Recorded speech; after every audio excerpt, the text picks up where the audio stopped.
He's like, we were shining the flashlight on you for like 5 minutes and you didn't wake up. And so we knocked on the window. They had the Narcan ready. Yeah. They thought I had overdosed. Mm.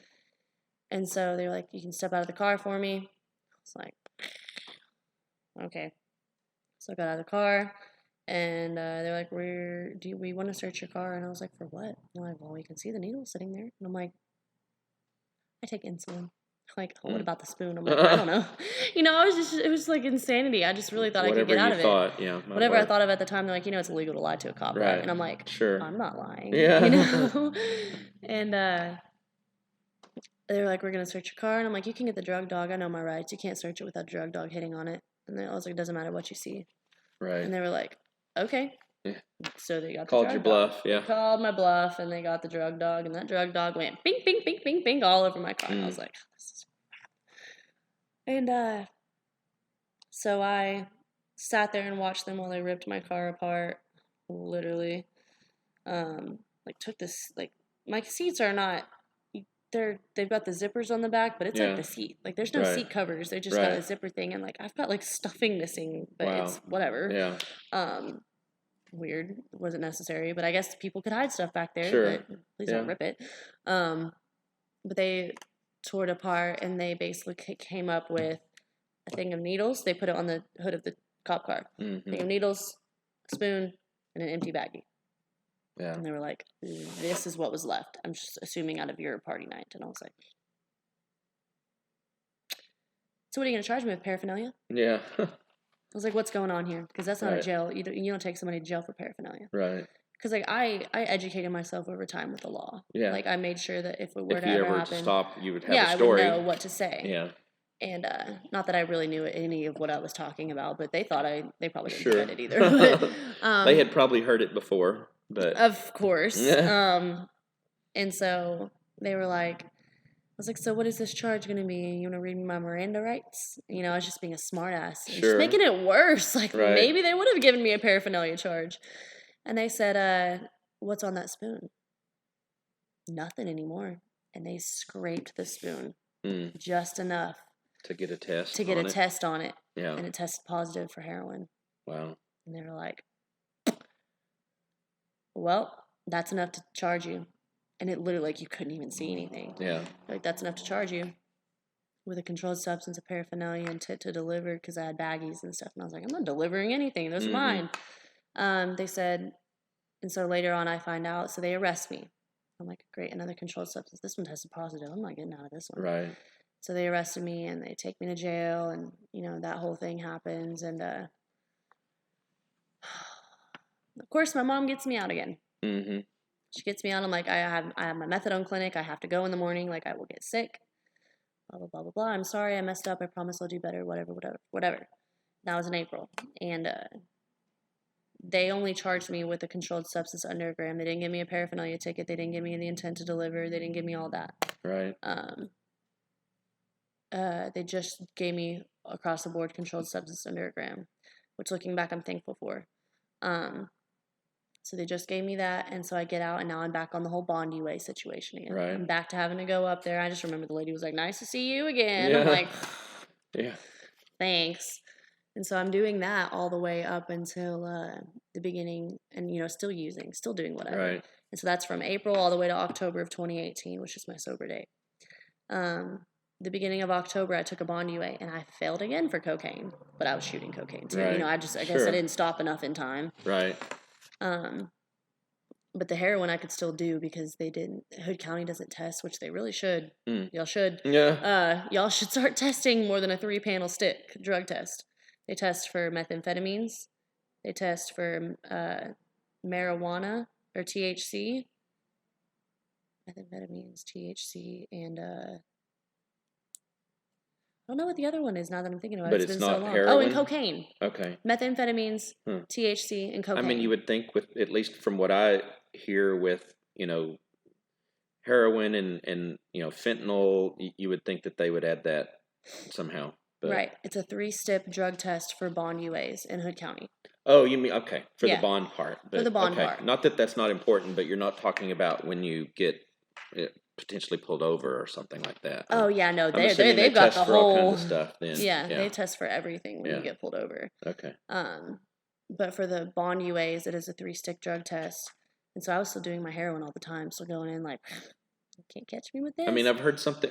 I say crazy. I literally just found that out this week because one of the things we're pushing to do is to get more. You had mentioned it, naloxone. Obviously, want to try to save lives at the same time Mm-hmm. that we're trying to help people through education and other things to never go there. But if they go there, Right. hopefully get them to where you're at now in recovery. But they also sent with the little kit that we got basically test strips, I guess, where you can test for for Mm-hmm. fentanyl, because I guess that's such a big deal now, where Yeah. fentanyl's being put into a lot of It's these drugs. being put into Xanax. It's being put into the heroin. Like people think they're just taking a Yeah, Xanax or a bar, yeah, and it's cut with fentanyl, yeah, and which is scary because yeah. it's a whole different tolerance. You can have a tolerance to Xanax. Sure. Yeah. This little bit of fentanyl will Well, kill no, you. yeah, we had posted on our on Facebook you know this basically beaker of heroin and then fentanyl, and just the difference, how much. Well, it's something like 50% or 50 times, I Yeah, mean, stronger 50 than times. heroin. So it's bad stuff. It's bad. But so So you're going back and getting those bond tests again. mm-hmm. So I'm getting those bond tests again, and in early October, like the first drug test of October, that first Monday, I failed for cocaine, which I'm not surprised. At that time, I was like, well, I could understand that one. I'm like, what are you Right. talking about? Oh my Yeah. God, it's so crazy. Send it to the lab. I'm sure it'll be fine. The lab is where they see the heroin, and Oh they see, man. Yeah. yeah. So the adult probation department head over there, me and her went round and round. She's always like, you know, you were so much better than this. Stop it. And so she got the lab test results back. And when I came in for my next drug test, she called me into her office and was like, so your results are back from your last one. I said, you know what's going to happen now, right? And that was October 25th of 2018, the third Monday in Mm. October. And I was like, I'm going to jail and my mom will get me back Yeah. out. Yeah. Yeah. Yeah, I was like that. She was like, "Okay, well, you you're playing with fire. You know that, right, kid?" And I was like, "Yeah." And I'm always gonna win. I didn't say that, but like I Sure. thought That's what you're thinking. I was always gonna Yeah. win. Mind you, in October, then I'm on methadone maintenance. I'm Hmm. shooting up heroin. I'm doing cocaine. I've created a physical Dependence. dependence on the cocaine, a very much physical dependence on the heroin, and very much on the methadone. Yeah. Methadone is an extended release medication. Over time, it gets into your bones, and your body has to have it. Craves it as well. It Yeah. craves it more than the heroin, which I Yeah. never thought. I don't really know how I feel about methadone nowadays. Well, and you tell me if I'm wrong, but Mhm. even if it's maybe not, and I don't know, I wish I knew more about methadone, and I'm going to learn more about it. But it seems to me that even if it wasn't quote unquote as bad for you physically or whatever is heroin, it's you're still It's a enslaved to it, physical right? I dependence. mean, you're Yeah. still dependent on a I substance. drove up to Fort Worth every morning from January 28th until October 25th. Yeah. And there's clients at that clinic, they get take homes, mind you, because they're doing better, Mm-hmm. but that have been there for 10 years. Wow. And I'm like, Yeah. there's no, and I never thought I'd get off of it. And I Yeah. never would have if I wouldn't have gone in this last time. Yeah. But whenever I went in for that drug test, or for another drug test, they arrested me, and my mom was up there with me, and like she took my phone and stuff because I already knew. I said, this is what's gonna happen when I go up there. They're gonna arrest me. Right. You're gonna go and you're gonna get me out because I have methadone clinic in the morning. Okay, Mm-hmm. great. Yeah. And a day goes by and I'm in the holding cell, and I'm starting to get antsy. They won't let me out for a phone call because they don't have to. And I'm getting irritated and stuff, and like I just I got to this point where I'm like, you need to let me out. You need to let me talk to my mom. Like, this is bullshit. Or I'm sorry. Yeah. This is not I get it. okay. It's And so we kept going and going, and finally they let me out. And my mom, I call her and I'm like, I'm getting sick. Like, I'm not okay. Like, I need you to let me out of here. She's like, I'm not letting you out. Mm. And I was like, what? Mm. I said, I'm on methadone. You know what's going to happen in here. She said, at least I know if you're in there, you are alive. I Right. wonder every night as a mom if I'm going to get that call at 3 in the morning that your daughter's dead in the ditch. Mm-hmm. And it scares the crap out of me. Yeah. And she's like, you don't answer for 5 or 6 days at a time, but then you show back up to the office like, hey, I need money, you know? Right. She's like, I can't do this anymore. I cannot stand. At least I know if you're in there, you are alive. I said, no, I will die in here. I will die. And so she's doing everything that she can. She's calling the methadone clinic, which can bring dosages of methadone to a Hood County jail or to a jail. Right. If the jail signs off and then the mayor has to sign. It's like all these things that have to happen. At that point, I'm 3 days into withdrawal, you know. They moved me from the holding cell back to population in Hood County. I'm like, oh crap, I'm really staying here. So I start going through like the worst thing of my life. I didn't sleep for 5 days, and I'm in population. Sleep. Was it out of fear of what might happen while you're in there, or insomnia is a really big part of withdrawal. Part of the withdrawal? Okay. So the way that I went through the withdrawal was the first 3 days I withdrew off of heroin. Because you start to feel it after like 16, 24 hours not having it. Methadone is extended release, right? You'll stay good for a day off of methadone when you don't have it. You'll be okay. It like still is in your bones, still circulating through your body. Yeah. So for the first 2 or 3 days, I'm feeling the heroin withdrawals, and that sucked, right? Sure. Didn't feel good. The cocaine withdrawals, I'm like, you know, just really pissy and antsy and stuff like that. And when I started to feel just a little bit better, here comes the methadone withdrawals. And that was a whole nother level of not okay. It's even worse than all the others. Wow. Okay. And I've experienced it one time, and since then I will never experience it again. Right. I won't. Yeah. And I got into that, and I think it was because I've slept off of heroin withdrawals before. Sure. But I could not sleep off of methadone withdrawals. I stayed awake for 5 days, and I thought I was going insane. And I'm sure my bunkies, if they ever watch this in Hood County, I'm really sorry, but I'm sure they thought I was crazy. Right, yeah. And I was a little bit crazy. Sure. It was October 25th is when I went in, and that's the last time I've ever used. And until November 1st. That's whenever I withdrew, was in holding in county. And finally I called my mom, and I was like, October 31st on Halloween, and I'm like, we're watching, there's like the scary movies on Lifetime and stuff, and I'm like, I'm going crazy, like I'm freaking out, like I really need out of here, like I will do whatever. I just So are you at that point waiting a trial kind of thing, or they were just gonna keep me in there until I went to court? Oh, okay. Basically, right. Yeah. And my mom was like, at least I know when you're in there, you're alive, and like it had come to that, you know, and that was sad, but it was true. And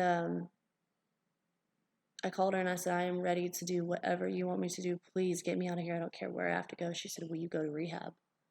I said, yes. I wanted out. Wanted out. I was, you know, I just felt like a caged animal more than anything. I just was freaking out because of the walls, and I'm claustrophobic.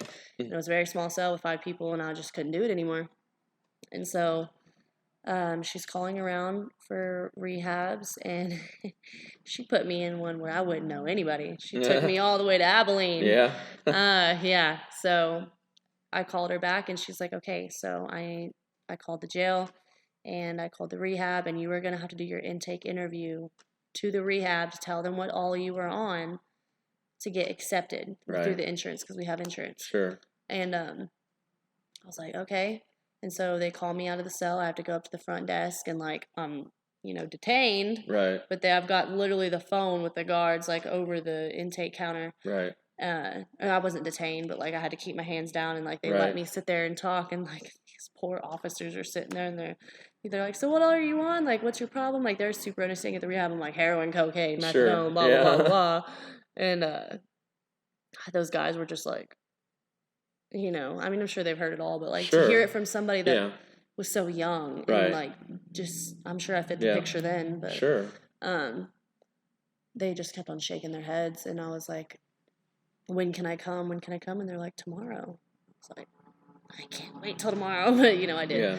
And so November 1st, my mom bonded me out. We made a deal with, you know, my bail bondsman that I would take my UAs at the rehab, and we would report the paperwork over. They were like, okay, great. So I got out of jail November 1st that morning, and mind you, I still hadn't used, so my sober date to this day is October 25th, 2018. I still hadn't used, and I got picked up from the jail by my bail bondsman out of everybody. My bail bondsman picked me up. and because my mom was waiting at my lawyer's office. Right. And my mom and my lawyer and my dad and my lawyer, conflict of interest, but they know each other. Right. Whatever. Um, we I got picked up and I got drove to my lawyer's office and they all sat down and they were like, "Look, you are in trouble. Right. You will not go anywhere. You will go to this rehab. You will do what you're supposed to do, and maybe whenever your court date comes, they will show you some mercy Right. and give you 4 years probation." Wow. And I was like, do you know what you were facing otherwise? I should have just been facing 4 years probation. Okay. That's what it should have been for a first-time offender with a controlled substance. Okay. But the judge for Hood County, the felony judge, he's not stupid, and he can sentence you to what we'll later on find out what he did sentence me to. Okay. And so I'm like, okay, great. Like, I'm gonna get probation anyways, but whatever. I just need out of here. I just want out of jail. And so my plan, my underlying thoughts were, I'm gonna get to whatever jail this is in Fort Worth. And I'm gonna call my dealer and I'm gonna jump the fence and buy. Wow. That was my insane thoughts. And then we start getting on I-20 and going that way. And whenever we were at the lawyer's office. So you didn't know where you were going? I had no really? idea. Okay. You talked to them on the phone, I knew it was the ranch but at Clear you didn't Springs. know. I knew it was a Serenity House, but I didn't know physically where they were. I'm sure they told me, but I was just like, wasn't paying attention. Yeah. And so we get, we're going towards Lipan, and then we go on 20, and I'm like, where are we going? And she's like, Abilene. I'm like, no, we're not. She's like, yeah, we are. Yeah. She had my bag packed. She picked me up from the lawyer's office, and we did not stop in Granbury. She thought I was going to bolt out of the car. Yeah.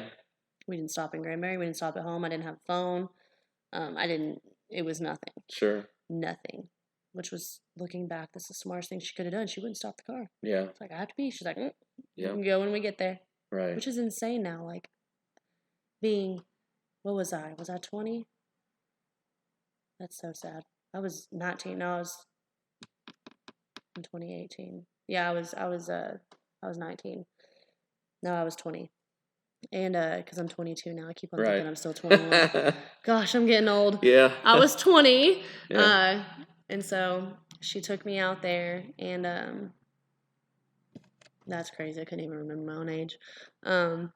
She took me out there, and November 1st, I checked into Serenity House, and my plan still was to use that detox phone because they don't have phone calls twice a week. They've got a phone in the room with you, and you can call whoever and stuff. Yeah.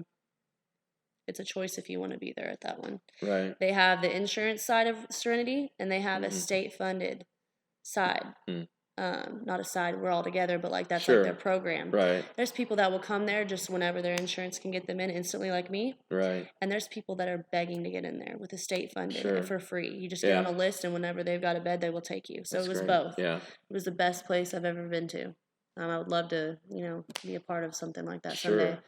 But there was people that wanted to be there. Right. And it showed. They had come to the conclusion that that's what they needed to do. And they waited. And then that seems to me to be one of the turning points. I mean, at some point, I guess you got to realize that you need that. Mm-hmm. Not suggesting it's easy, right? But at least you have to come to the determination that you need some help. And so my turning point was fixing to come for me, because my plan when I got there was still to call my dealer and call whoever I could, my friend, my friend, sure, and come and get me some drugs. And they were all like, no. Yeah. Like, you got money? No. You have anything? No. Right. Then what am I doing? Why am I going to come get you? Right. Because it's me. Like, what do you mean? Exactly. And so they all told me no. And here I am going through detox. And like by this point, I'd been sober for a week. I didn't drink water. I didn't eat. I'm 85 pounds. And at that time, I was about the height I am now. Right. And I just like was feeble, like so pale. I work at a tanning salon now, so that's why I'm tan. Right. I just looked so sick, and like I just had sores all over my face where I would get to, be up for days and just like go crazy. But I wasn't in my right state of mind, and so they gave me Subutex, which is like it's a form. It's a buprenorphine and naloxone, but it's not as strong as Suboxone. It's kind of for your end stages, and so they tapered me off with that, and so I could get some sleep. I didn't sleep the whole time that I was in jail. Wow. I got to that rehab, and they finally gave me some medicine, and I slept for like 26 hours. Wow. I ended up wetting the bed because I Right. slept for so long. Yeah. Wow. And so I finally Yeah. got up and I like emerged, you know, and Right. I was like trying to figure out something, and I started calling people like, okay, I'm done with this. I got some sleep. I'm good. Like, I Right. need somebody to come get me. And they all You were told me already no. ready. You're like, it's good now. I can leave. Yeah, it's good now. Like, Right. I'm sober. I'm You're great. right. And so, no, everyone said no. And I finally just like, I walked outside to this gazebo thing where we could smoke cigarettes or like smoke your vape and Right. stuff. And I walked out to this gazebo because I was in like the detox, you know, cool little cushy comfort couches, you know, Right. stuff. They've got a TV, you can just hang out in there and color all day. But there's a Right. gazebo right outside before you go into the main where you have classes and stuff. Mm-hmm. I walk out to that gazebo and I light a cigarette and I'm just sitting there like fuming, like just steaming. And I just like flicked my cigarette and was like, if this is what you want, you know, like just talking to Yeah. God, like if this Yeah. is what you want, then I am done. Right. Like I will do whatever. I'm done. Right. And like I didn't really have like a very much of a spiritual side to me before then. Sure. I was like, well, if this is my plan, then God must hate me, you know, Right. like whatever. And Sure.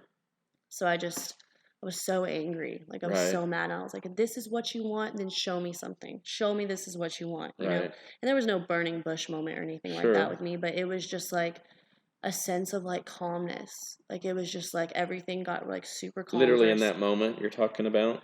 It wasn't like in that moment like the tree stopped Yeah. moving or anything, No, but it's no, but just I'm like saying in that moment you felt some kind of a I just felt ease for the indication. first time Yeah. in a long time. Like, this is where Right. you're supposed to be. I felt comfortable. I was just like, all of a sudden, thankful I wasn't in jail. Like, I was Sure. just like, chill out. Right. You were where you're supposed to be. You're fine. You're safe. You're getting sober. You're getting better. And like, Yeah. and I can't explain it. It wasn't anything like that I ever would have believed in before. Sure. It's not anything that, I say normal person, but anybody like me in the past would have been like, yeah, you're full of it. Like, Sure. that doesn't happen. Because Right. it didn't happen for me ever. And I finally just stopped. I just stopped fighting. I just gave up. I started listening in the groups. Right. So I got out of detox and I moved over to population. I moved Sure. over to the normal, Yeah. I moved over to the normal Sure. side, you know, Right. had my room. I had a roommate. And Right. Was there a faith portion to that particular, or is it faith-based in a sense? It's spiritually based. You know, Okay. it's not a spiritual program, but Right. they do. They talk about a higher power, Okay. whatever it be. They Kind don't of like say the NA it's like or Narcotics yeah. So they Anonymous follow those or principles, AA. like Yeah. whatever your higher power is, whether it's Right. like you manifesting in yourself, Yeah. whether it's God, whether it's like whatever you want it to be, but it is not yourself. Right. Sure. It is not a human being, because at the end of the day, they will always let you down. It needs to be something greater than you. Right. And so, I mean, for me, mine is God. You That's know, great. Yeah. and so I just finally just stopped. I just gave up and I started listening, and I tried to become teachable and get back to my old self the way that my family raised me. Right. And like, I mean, You hadn't been that way in what, 5 years or so now, right? If I'm since doing the I math was right. 15, man. Right. And even then I was a little turd, you Right, know. I yeah. was better. I was Sure. pretty quiet, but I was better. Right. But I just saw such a big change in myself. Like, and to this day, people like ask me all the time, like, how do you do it? And I'm like, I just do what I'm supposed to do. Yeah. I just make the little decisions every day. Should I, you know, sleep till 8 o'clock when I have to work at 8:30, or should I get up and take a shower and like Right. just do the stupid little simple things? And I swear it's so much easier. Well, can I ask a quick question while you're thinking about maybe where you want to go next with that? Because I Yeah. think it's timely, since what you've just said. You know, Right. now that you're in recovery, do you have a group of people that have gone through something similar? In other words, how do you stay accountable? How do you? Because I got to believe it would still be really hard to do it if it was completely on your own. I For mean, I sure. know willpower. You know, certain people have more than others, but nonetheless, I got to believe it would be better. Yeah, willpower will get you half of the way. Yeah. Willpower goes along with like fear of failure. Sure. And so that can get you so far, but at some point you have to put into like your temple, put into yourself positive things, not just have the willpower to keep this bad stuff out. You Sure. have to put the good stuff in to keep it good. I currently live in Austin. I moved down there to do sober living. I live with 4 other women that Oh, are all wow. in recovery. Okay. That's I am awesome. surrounded by it. I mean, for the girls that I live with, like some of them are into meetings. I'm not a super big NAAA person. I have no problem telling my story, but Mhm. I do work a lot, and like I keep myself busy. I work 2 jobs right now. Just for right Kay now. told me a little bit, by the way, about your new Yeah, job, I so that's did. pretty exciting. Yeah. About can it can I say it? I mean, or Mhm. it's like George or no, I mean the governor's doctor, right, or something like Mhm. that. It is. It Abbott. is. I couldn't think of it for some reason. Greg Yeah. Abbott. So If you're you're working watching for, this, Greg Abbott, I work yeah. for your doctor. That's pretty cool. I do. Yeah, I got it's who you know. It's one of the girls Yeah, that, is that's in your group. That's one of the girls. no, That's it's just oh, like a girl that's in recovery. okay, yeah, And you just in who you know when you're right, doing good and they see something good in you, and like I think my story and like my testimony and stuff has a lot to do with it, like my resilience and stuff. sure, yeah, Yeah. But I'll rewind and finish real quick because okay, we're yeah, getting close to the sure, end of it. But yeah, so I did the rehab thing. I ended up deciding that I wanted to stay for a little bit longer because I like finally started like want it. mm-hmm. And I didn't leave till December. I would have been November 1st to December 1st, and I didn't leave till December 15th. So you were there for about a month and a half. Is that right? Mm-hmm. Okay, Yeah, and then they finally were like, "You need to go. You're right, fine." yeah, And so I signed up for sober living in Abilene at the okay, Legacy House. It's an extension of Serenity, like it's their sober house. right, So I got into Serenity. I was paying, my 150 a week to stay there. It was super nice, really big house, but it was like a right. facility, like upstairs girls, Is it downstairs guys. okay? I was about to ask if it was just girls or The one I live only, in now or is just a house of girls, but like okay, that one was kind of like based out of the rehab. So like they wanted to make it for like guys downstairs. It's like the guys' living room, the guys' kitchen, and then the mm-hmm, hallways with their rooms, and then you go up the stairs over here, and it's okay, the girls' kitchen and living right. room, and then a bunch of rooms. So for those that are watching, big plug for Serenity House. It sounds like I don't know a lot about them, but it sounds like It is a great amazing. organization in It's Abilene. So amazing. yeah, It was a life changer for me for sure, and I didn't think there would be anything to do that for me. sure, Um, it was a very positive environment, but right, also one that would accept you where you're at and right, try and work on where you are, not just be like, okay, so everybody needs to be exactly this way. sure, The first one I went right, to, it was very like, you will be like right. this. I mean, I know. I'll just briefly mention. I know a story of a man. I don't know a lot about him, but I don't know if Mm-hmm. you've heard of this group called Shatterproof. I mean, it's fairly well known, I guess, out in the whatever. But unfortunately, Excuse his me. son passed away from an overdose, and Okay.